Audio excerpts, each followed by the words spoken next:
Bismillahirrahmanirrahim. Assalamu alaikum.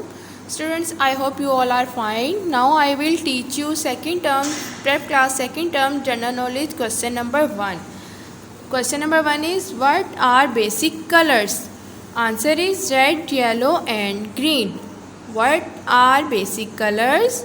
Answer is red, yellow and green. Students, इसी तरह से आपने इस क्वेश्चन को बार बार रिपीट करना है. जब आप बार बार रिपीट करेंगे तो आपको बहुत अच्छी तरीके से ये याद हो जाएगा. जी, अब हम चलते हैं अब इस्लामियात के क्वेश्चन की जानिब. सेकेंड टर्म का क्वेश्चन नंबर 1 है. आज हमारे पास प्रेप क्लास का सवाल है, हमारे प्यारे नबी सल्लल्लाहु अलैहि वसल्लम किस दिन पैदा हुए? जवाब है, हमारे प्यारे नबी सल्लल्लाहु अलैहि वसल्लम पीर के दिन पैदा हुए. हमारे प्यारे नबी सल्लल्लाहु अलैहि वसल्लम किस दिन पैदा हुए? जवाब है, हमारे प्यारे नबी सल्लल्लाहु अलैहि वसल्लम पीर के दिन पैदा हुए.